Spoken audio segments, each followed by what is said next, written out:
Well, it seems like time to get going again for our open mic.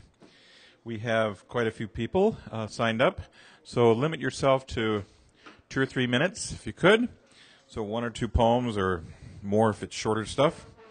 And our question of the month is, where was your favorite vacation? And we've got some interesting answers. Our first reader, however, left that blank, but she signed up, I think, before the question was listed. So perhaps she can tell us when she performs. Kim, come on up. Kim? Oh, there you are. Where was your favorite vacation? Big Bend, Texas. Big Bend, Texas. That's a good place. You should go there. It's not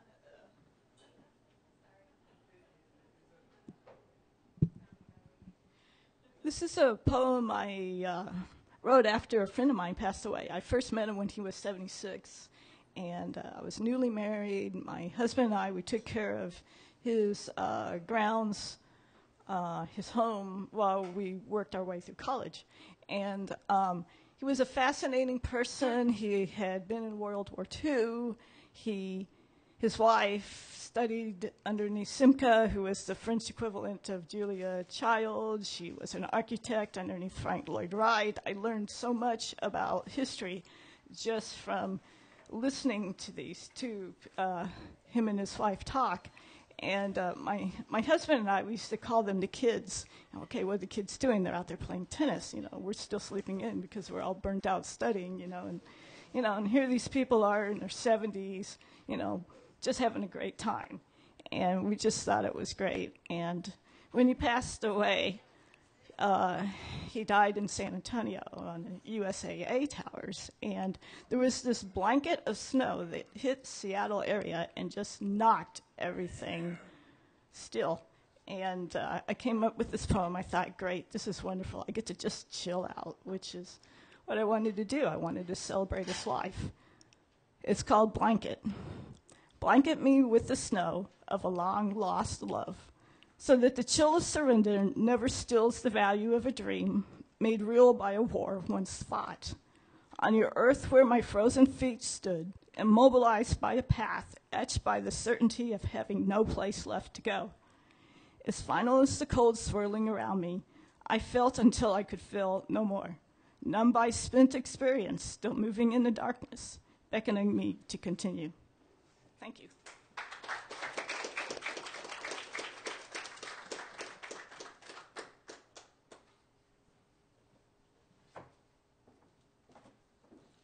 Kim, was that your first time reading here? Well, first time reader. Thank you, Kim. If any of the rest of you are reading for the first time here tonight, please let us know. Our next reader's favorite vacation location was New Orleans, which is on my bucket list of places to visit. Salim. And this is your first time here. Yes.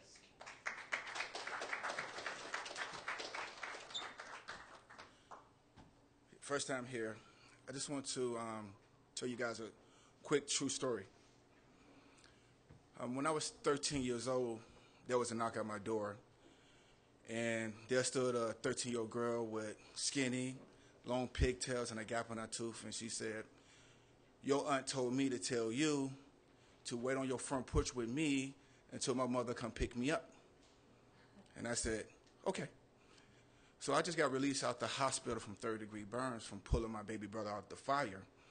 And I was nervous about going out in public, so I would always cover up with a sweatshirt and gloves and a hat to cover my burns. And she looked at me and she was like, "If you go out there like that, you would burn up." And I thought that was something insensitive to say, so before I could say anything, she said, "But if anybody say anything to you, they have to deal with me." And I said, okay. So from that on, we became friends. And what felt like every day that summer, we was together. And she got me to go a little bit more out of my comfort zone, to one day we was running on the train tracks, chasing a freight train. We hopped it. And I was nervous because I didn't know where we was going, and she was excited because she didn't know where we was going. But we wasn't scared because we had each other. and we know we was going to protect each other. Some days we would go out to the park and we would lay in the grass and we would look at the clouds and we would play this game called Can You See What I See? Can you see the mama bird feeding the baby birds? Can you see Mount Olympus? Can you see Winnie the Pooh eating out his favorite honey jar? And sometimes we would just lay there in silence, but it was okay. We became such good friends, we could be sitting in the same room across from each other and just look at each other and think about the same thing and just start laughing.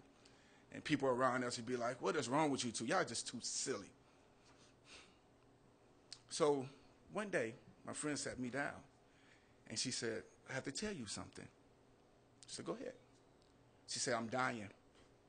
I have sickle cell anemia with a trait of leukemia, and the doctor said I might not live to be 14. I said, dying? Dying is for old folks. Dying is for distant relatives you have never met. Dying is for bad people who did bad things on TV. Dying is not for my friend, not a friend of mine. They made a mistake, you'll be okay. She said, okay, well, you've been warned. So as time went on, evidence of her illness became apparent to me because there would be days where she couldn't get out of bed. She would be in so much pain. She would just lay there in a ball.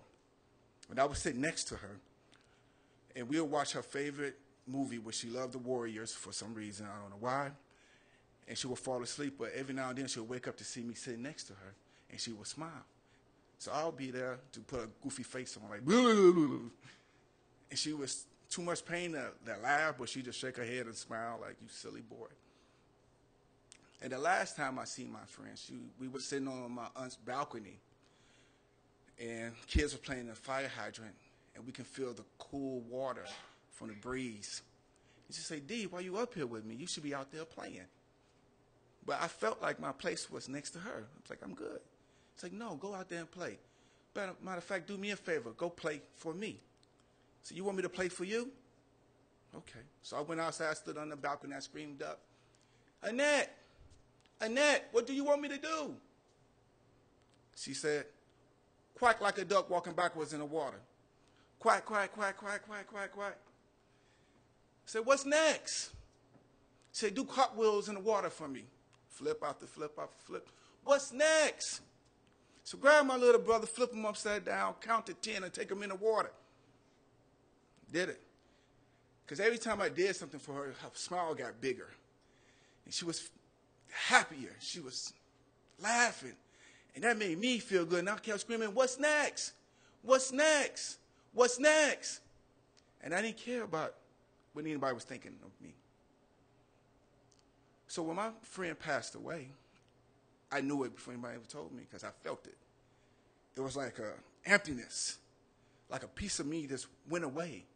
And I instantly started crying. I told my aunt, I think Annette just died. So she called and she confirmed it. And she's like, yes. So they wouldn't let me go to the funeral because they thought it would be too much for me. But it would be days I could be walking down the street and I would feel a breeze and I would cry. Or I would hear kids laughing and I would cry. Or I could be sitting down just watching TV and I would just cry. I said, Aunt, why I'm crying like this? I don't understand this. She said, son, because you was in love. I said, in love? In love is for the adults. In love is for the big kids. Me in love, I said, me and Annette never kissed. We never even held hands. How could I have been in love? She said, but you experienced the best type of love. So here I am older, and I guess in a way I've been looking for Annette again. Because I've been looking for that one that it went past that physical type of love, that physical attraction, that emotional friends, you know. That one where I can just lay down and everything can just be okay because we just there in silence. That one that gets me to go just a little bit farther out of my comfort zone. That one I would do anything to make smile just because it makes me feel good on the inside and it makes her feel good because I'm trying to make her smile. That one when we don't see each other for a long period of time and whatever she's doing, she would stop and she would come and rush over to me and give me the biggest hug in the world. And I scream, "Oh, you're killing me." And she would tell me, "Shut up, because you know you like it." Thank you.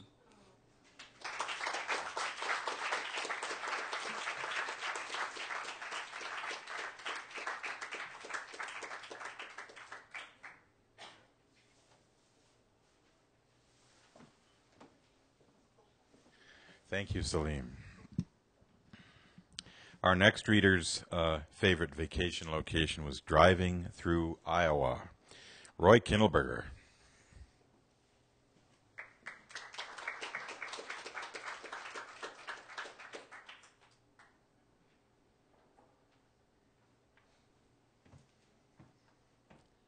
Good evening. So I wrote a Tonka about driving through Iowa. Cross-country road trip through a sea of corn. Iowa. I passed the farmhouse where I'll one day live.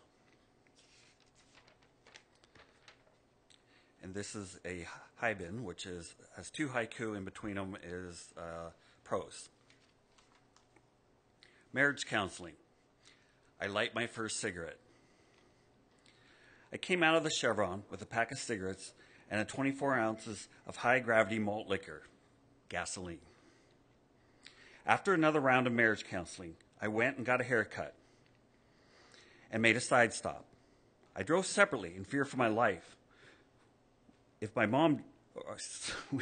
wife drove us home, I felt like I was putting my life into her hands. Then again, she wouldn't crash the car with her in it, right? It's Thanksgiving Eve and freezing. Out of some sort of mist, a woman appears, dressed in blue jeans and a black North Face jacket, waving her arms at me. I looked behind me, then back at her. She smiled and shook her head. "You, silly," she pointed. "Can you take me out to the mall? I missed the bus." I said I'd be at my mom's house an hour ago. I'm not sure what I was thinking. I'd never picked up anyone before. But I guess I was in one of those moods, rebellious. Gee, I even bought a pack of cigarettes. What's next, a local recreational marijuana shop? She was pretty, though, in a mysterious way. I liked her long black hair and her silent smile. She put her hands up against the heater and rubbed them together and smelled a faint scent of cigarettes and perfume. I sort of liked it, mysterious. I wanted to kick myself. What was I, 17? Besides, she might be an axe murderer, a mysterious axe murderer. I laughed to myself and then glanced at her. Led Zeppelin came on the radio. I wish I could tell you it was Stairway to Heaven, but it was Gallows Pole. Gas station. 1 year and 3 days later. Epilogue.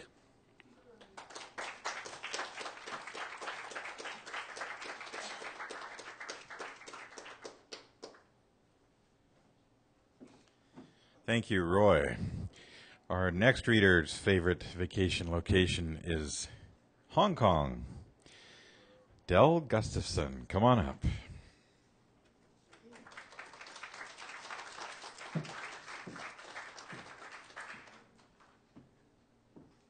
Well, I'm going to read Winter Streets, and I think I'll put these on. I don't need them. I just look so damn good in them that.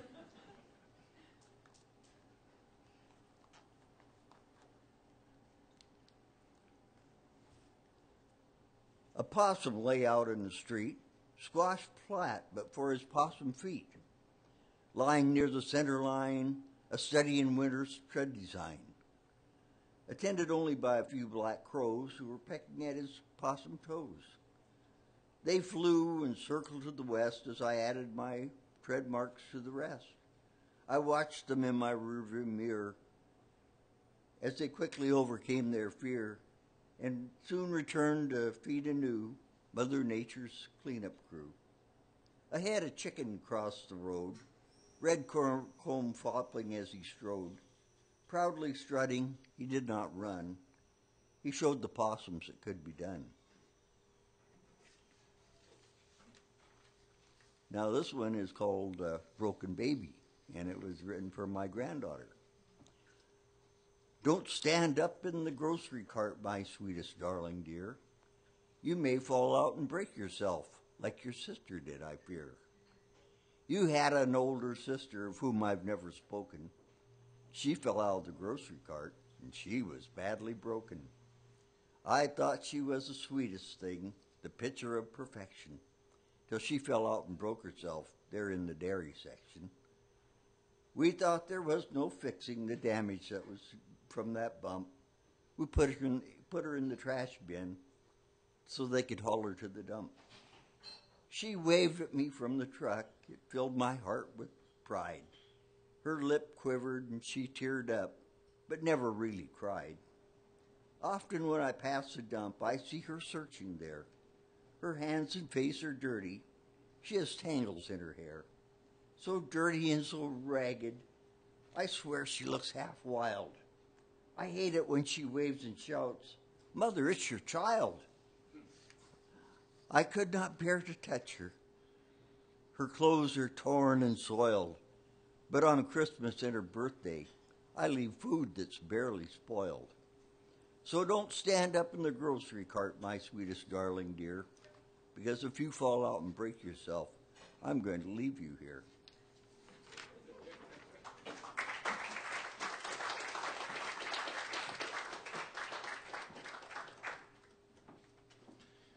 Thank you. Our next reader is Pat D'Amico, and her favorite spot is Hawaii. And of all the votes and places tonight, Hawaii is going to end up winning. But this is our first one. Welcome, Pat.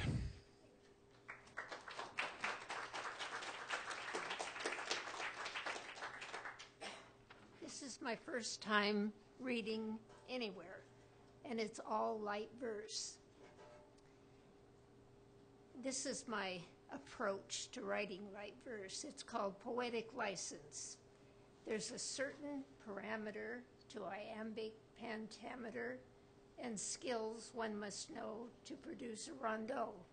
But I sally forth and I guide my own ship. If it makes sense and it rhymes, let her rip. This is called stressed out. We are often apoplectic. It's a symptom of our time.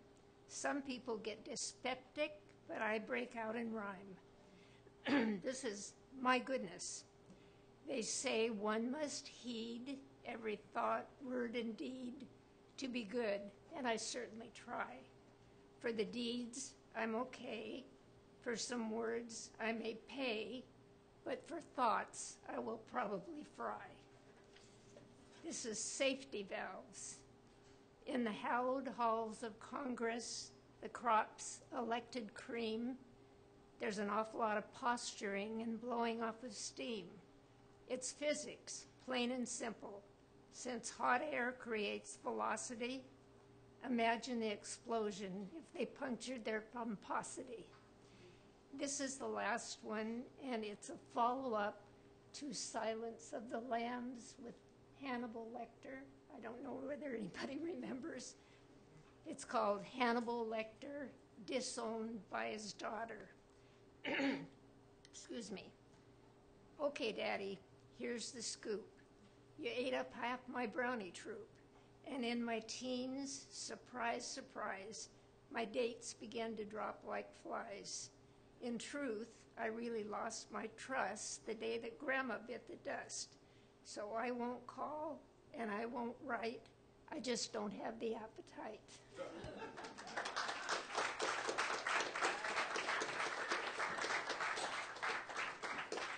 Thank you, Pat. Please come back. Actually, a question for you. Whether especially if this is your first time here or you've come once or twice, how did you hear about this reading? Just anybody, tell me. Sorry? Okay. All right. Anyone else? I found it online, just like on poetry. Okay. All right. And others? So, yeah, I did word of mouth. So, Yeah, I heard it from her, and she heard it from her. okay.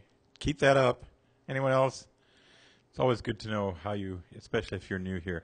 Obviously, we have posters up on the door and on the websites, announcements, and because we do this every month, we have regulars, but there's always new people as well, and I'm always curious to know how you found out about this. So our next reader, favorite place is San Francisco. Good place to have as a favorite. Tia Hedman.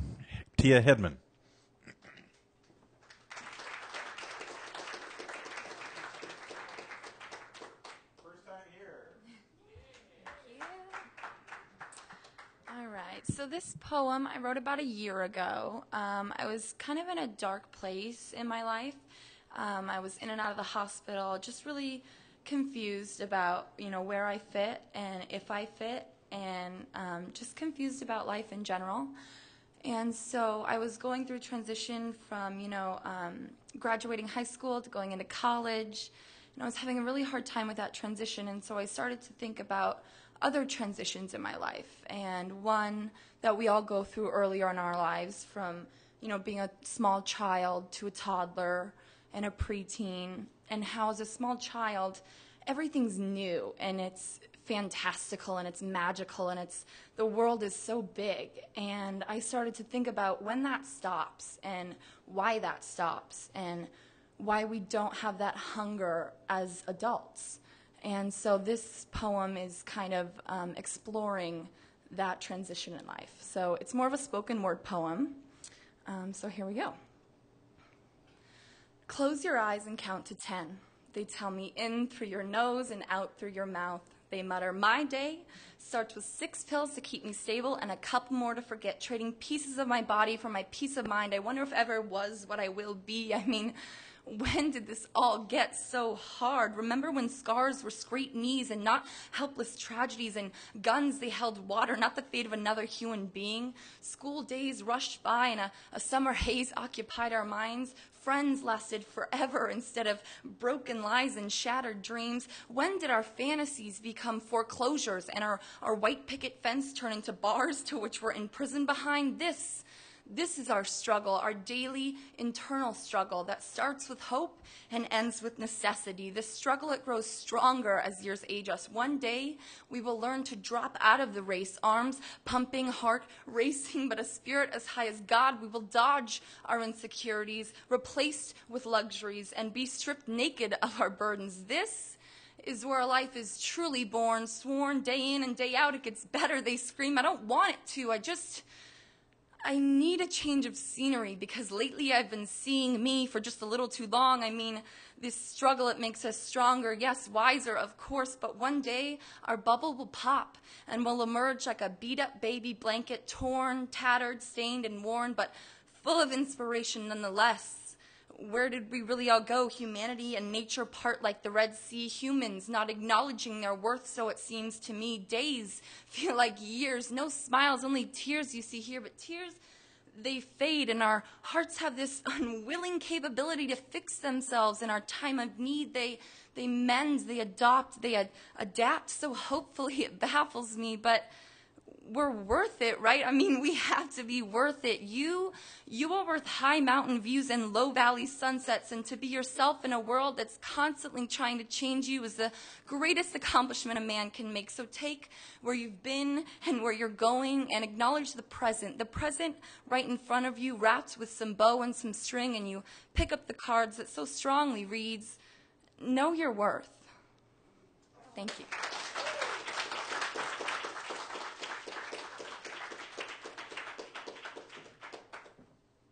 Yes, I'll have to keep saying, come back, please. Our next reader had been to Israel and enjoyed the trip there. Casey Walker.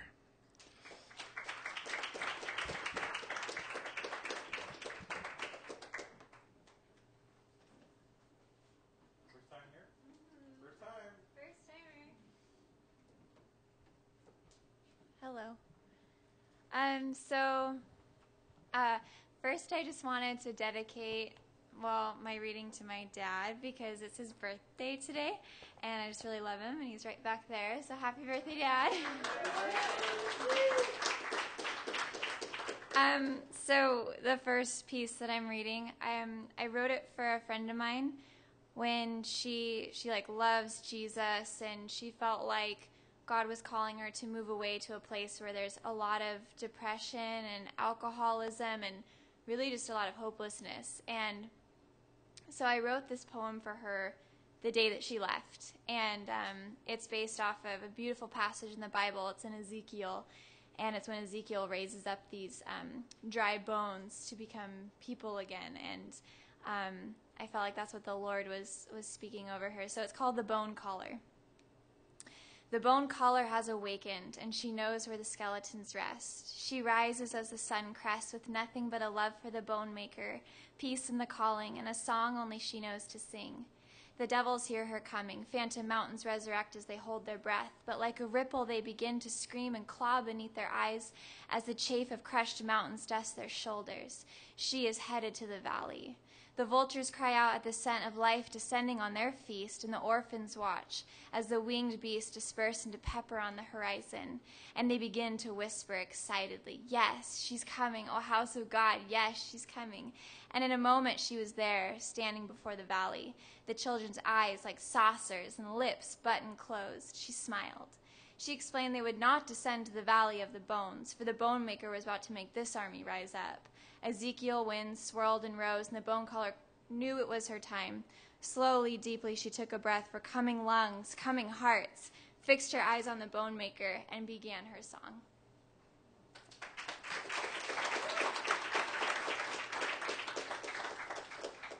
And then the second piece, I don't really know if this is a poem, but one time I was sitting outside and I asked Jesus, I said, "Lord, what do you think of me?" And then he wrote back the response to me. And I wanted to read it tonight because I felt like God wants to read it over you. And so I just welcome you, if you want, just like close your eyes and just know that Jesus is speaking this over you. So Lord, what do you think of me? And he says, "My child, I treasure you.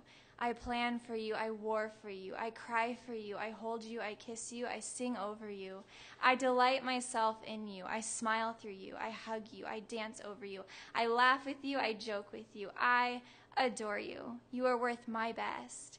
I stand proudly smiling next to you all the time. I send angels after you, I heal you, and I love giving good gifts to you. I speak through you, and I listen when you speak. My eyes are always upon you. I am thoughtful about you. I take you seriously. I give you visions that are important to me. I am moved when you worship. I speak to you often. My beloved, my friend, I just love being with you. I made you perfectly, intentionally. I love telling you stories and amazing you. I love being your miracle worker. I love surprising you with what a good provider I am. I am the dream builder of your heart. My darling, arms spread forever wide. I am yours, the Father.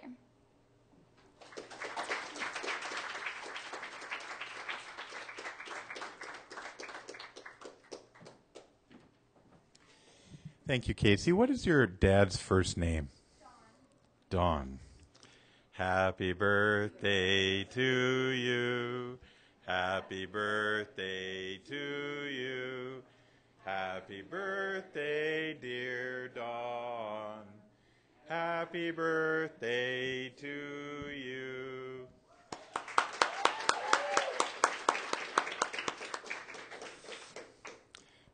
Hopefully you won't get to hear me sing again. Thank you. All right. Adam Raymer is our next reader, whose vacation spot is Denver.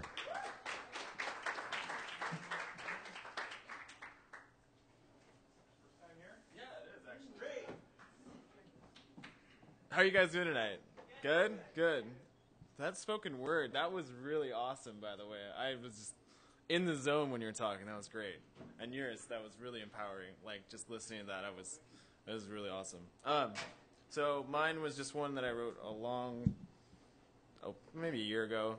But it was, it's like one of those situations where you, like, see somebody who you haven't seen in a while. Maybe somebody you dated, which was my case. And it's just, like the emotions that come up when you see that person after a long time. You kind of forget why it went wrong and why it didn't work out.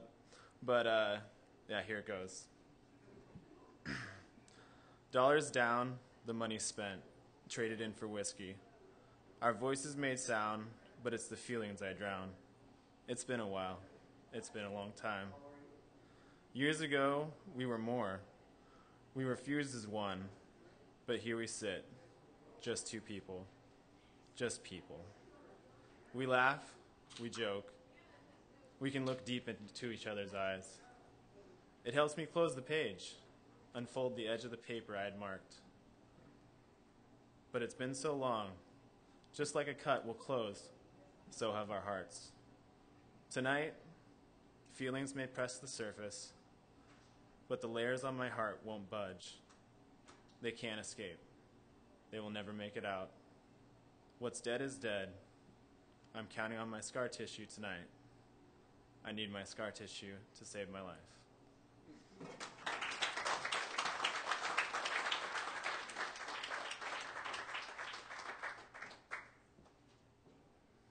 Thank you, Adam.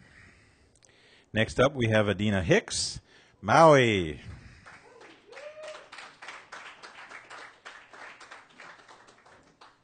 Yeah, and that was a Maui trip when that one was like 2 years old. We had a great time. For a year, he told people he lived in Hawaii. Until you come to me.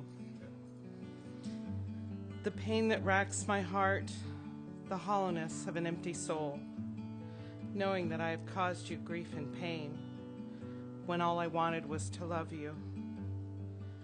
The tears burn at my eyes, but I push them back so you will not see.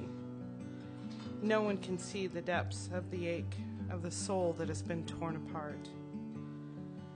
Torn from the one who always has been and forever will be my one true love. The one that since we met has filled me with such joy.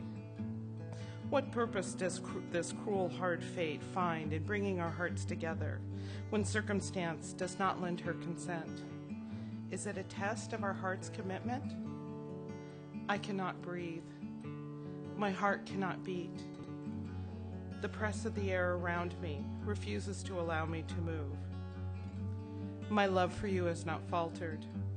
My desire for you is not faint. It is the days that I must endure until you come to me.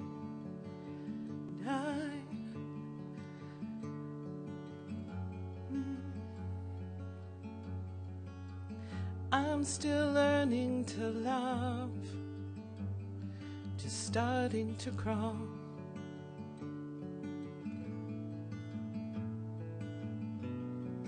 Say something, I'm giving up on you.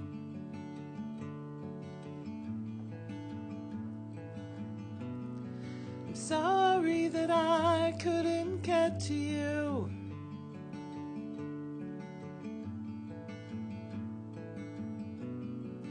Anywhere I would have followed you.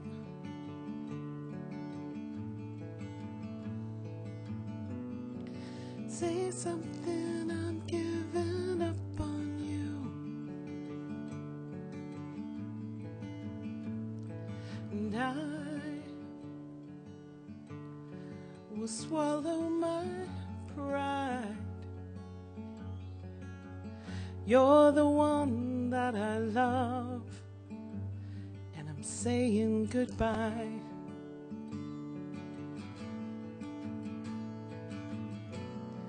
Say something, I'm giving up on you.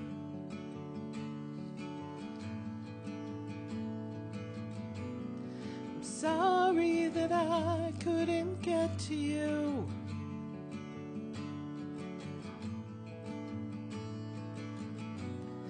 And anywhere I would have followed you.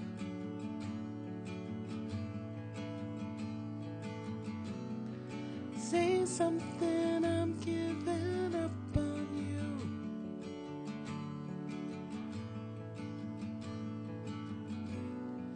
Say something.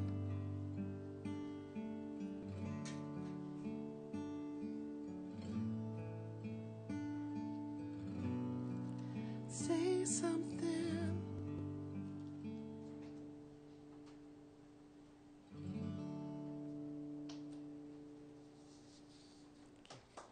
Thank you. One more. This is a change in the seasons. The changing of the seasons has not changed the season of my heart. Thoughts of you still captivate my mind, holding me hostage in your love. It was spring when we first declared our passion. The love sprung forth like the newly budded leaves, new life everywhere, even in us. By summer, the love had settled deep into our souls, the love that knew that the soul had found the perfect mate in heart, mind, and spirit. The sight of the sun, the blue of the sky, was that constant reminder of the warmth and clarity I felt in your arms. With every breath, it was confirmed. It is cold now. The weather is turned. The heavy rain beats at my heart. The wind chills my bones. The warmth and clarity are gone. As I see the leaves turning from green to red and gold, the blue of the sky muted in gray, the mist drifting over the land, I know it's not the end. I return my thoughts to the newly budded leaves. The bright sun, the blue of the sky remind me of the life-giving renewal of love, assured that spring will come again.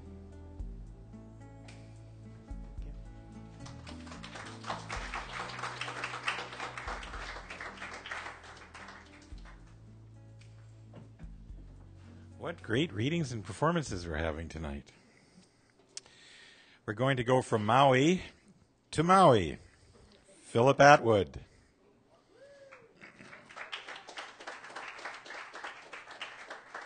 is my first time. Okay, first time.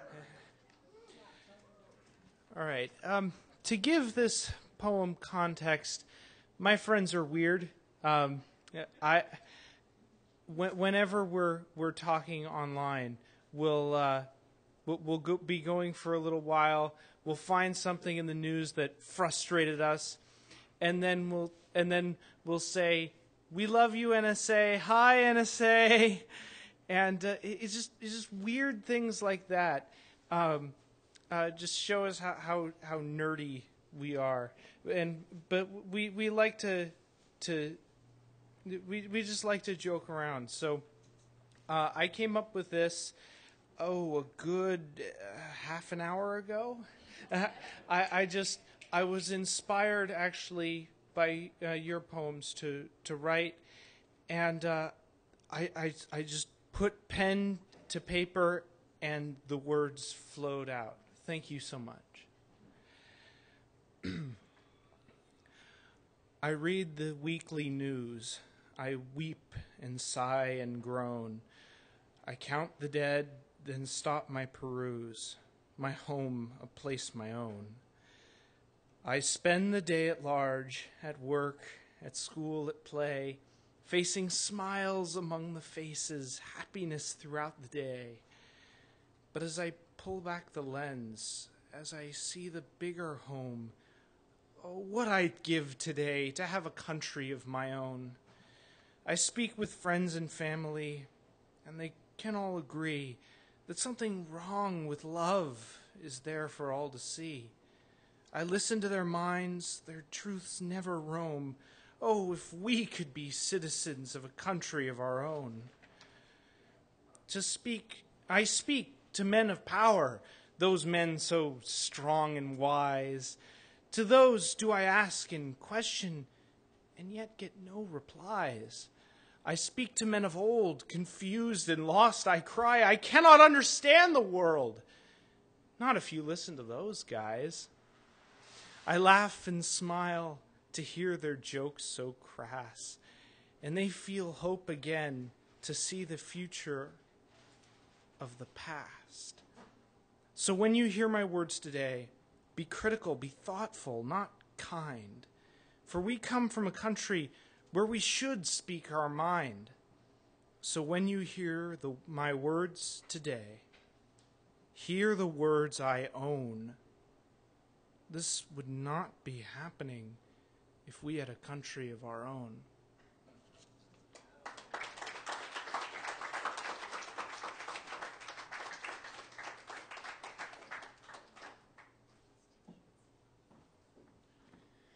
Thank you. And now we go from Maui to Honolulu. Our next reader is Guy.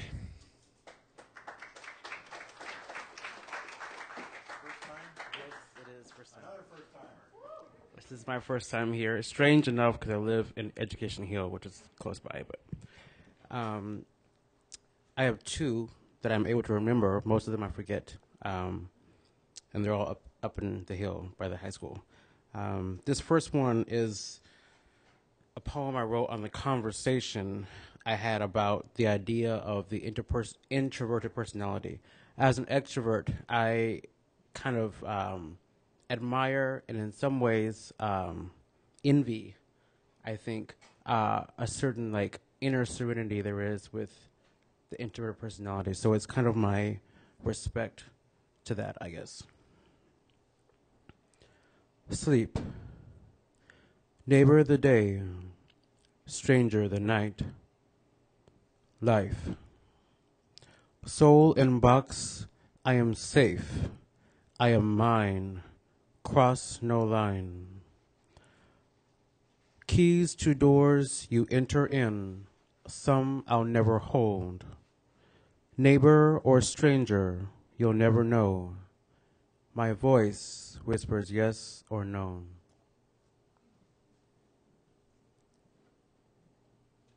The second one I wrote is kind of based on an amazing person that I met as kind of a star out of the blue, and it's kind of my like reaction to the entrance of a beautiful space. If that makes sense. Can you guys hear me okay? Yeah? Okay. From Out of a Dream, Prophecy and Fate Battle. In the existence of the bursting star, love, lust, spirit, demon, bang and rattle.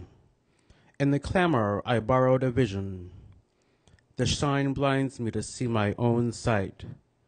Space and time reflect off the angled moon. You appear, rotation and position placed us near. I am between the force of magnetic fields.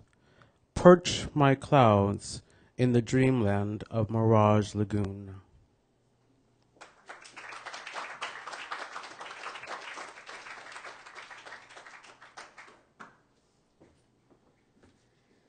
Thank you.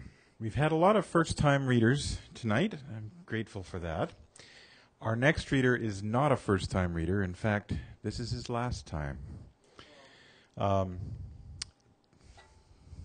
Tyler has been behind the bar for years. How many years? How many years? Okay. So yes, he's here for poetry open mic almost every month, and he told me tonight that he's moving and we'll be leaving SoulFood, and he's going to be our final. Not permanently. But he'll be reading as our last reader tonight, and this is maybe his last reading at SoulFood. And he says, "What's a vacation?"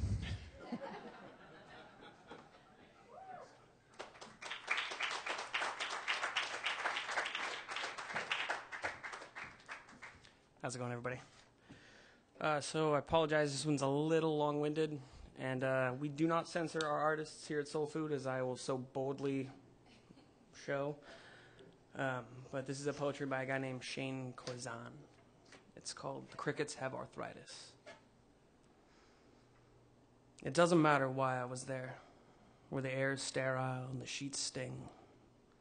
It doesn't matter that I was hooked up to this thing that buzzed and beeped every time my heart leaped, like a man whose faith tells him God's hands are big enough to catch an airplane or a world. It doesn't matter that I was curled up like a fist protesting death, or that every breath was either hard labor or hard time, or that I'm either always too hot or too cold. It doesn't matter because my hospital roommate wears Star Wars pajamas, and he's 9 years old. His name is Lewis, and I don't have to ask what he's got. The bald head with the skin and bones frame speaks volumes. The Game Boy and the feather pillow booms like they're trying to make him feel at home because he's going to be here a while. I manage to smile the first time I see him, and it feels like the biggest lie I've ever told. So I hold my breath. Like any minute he's going to call me on it. I hold my breath because I'm scared of a 57-pound boy hooked up to a machine because he's been watching me, and maybe I got him pegged all wrong. Like, maybe he's bionic or some shit. So I look away. Like I just made eye contact with a gang member who's got a rap sheet the length of a lecture on dumb mistakes politicians have made. I look away. Like he's going to give me my life back the moment I got something to trade. I damn near pull out my pack and say, cigarette? But my fear subsides in the moment I realize Lewis is all show and tell. He's got everything from a shotgun shell to a crow's foot, and you can put them all in context. Like, see, this is from a shooting range, and see, this is from a weird girl. I watch his hands curl around a cufflink and a tie tack, and I realize that every knick-knack is a treasure, and every treasure's got a story, and every time I think I cannot handle more, he hits me with another story. Like, see, this is for my father, and see, this is for my brother. See, this one's from that weird girl, and this one's for my mother.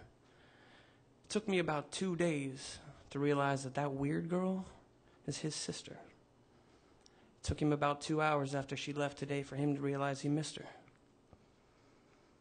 They visit every day and stay well past visiting hours because for them that term does not apply. But when they do leave, Lewis and I are left alone, and he says, the worst part about being sick is you get all the free ice cream you ask for. And he says the worst part about that is realizing there's nothing more they can do for you. He says ice cream can't make everything okay. And there's no easy way of asking him, and I already know what he's going to say, but maybe he needs to say it anyway, so I ask him, are you scared? Lewis doesn't even lower his voice when he says, fuck yeah. I listened to a 9-year-old boy say the word fuck like he was a 30-year-old man with a nosebleed being lowered into a shark tank. He's got a right to it. And if it takes this kid a curse word to help him get through it, I want to teach him to cuss like the devil was sitting there taking notes with a pen and a pad. But before I can forget that Lewis is 9 years old, he says, please don't tell my dad. He asked me if I believe in angels. Before I realize I don't have the heart to tell him, I tell him not lately. And I just lay there waiting for him to hate me. But he doesn't know how, so he never does. Lewis loves like a man who lived in a time before God gave religion to men and left it to them to figure out what hate was. He never greets me with silence, only smiles, and a patience I've never seen in someone who knows they're dying. And I'm trying so hard not to remind him that I'm going to be out of here in a couple of days, smoking cigarettes and taking my life for granted. And he will still be planted in this bed like a flower that refuses to grow.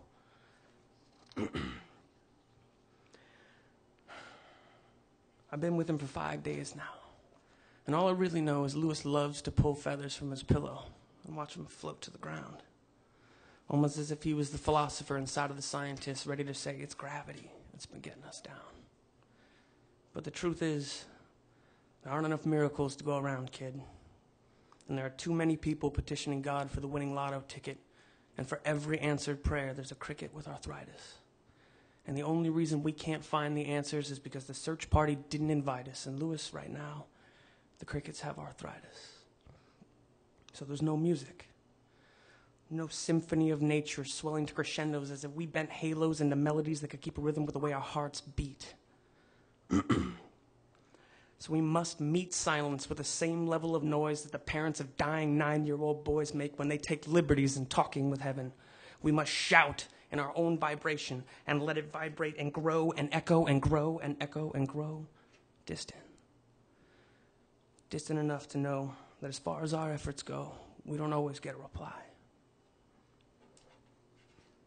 But I swear to whatever God I can find in the time I have left, I'm going to remember you, kid. I'm going to tell your story as often as every story you told me, and every time I say it, I'll say, see, there's bravery in this world. There are 6.5 billion people curled up like fists protesting death, but every breath we breathe has to be given back. A 9-year-old boy taught me that. So hold your breath. The same way you would hold a pen while writing thank you letters on your skin to every tree that gave you that breath to hold. Then let it go. Like you understand something about growing old and having to give back. Let it go like a laugh attack in the middle of really good sex. The black eye will be worth it. Because what's your night worth without a story to tell? And why wield a word like worth if you've got nothing to sell? People drop pennies down a wishing well as if the cost of desire is equal to that of a thought. But if you have expectations, believe others have bought your exact same dream for the price of a hard work, hang in, hold on mentality. Like, I accept any challenge, so challenge me. Yeah, I brought a knife to this gunfight, but the other night I mugged a mountain, so bring that shit. I've had practice. Lewis and I, we cracked this world wide open and found the prize inside as we never lied to ourselves. Never told ourselves it would be easy or undemanding. So we sing in our own vibration and dare angels to eavesdrop and stop mid-flight, to pluck feathers from their wings and write demands on God's hands that he take the time to catch you. So that even if he doesn't, it's not because we didn't try. I don't often believe in angels. But on the day I left, Lewis pulled a feather from his pillow and said, "This is for you." I half expected him to say, "See, this is the first one I grew."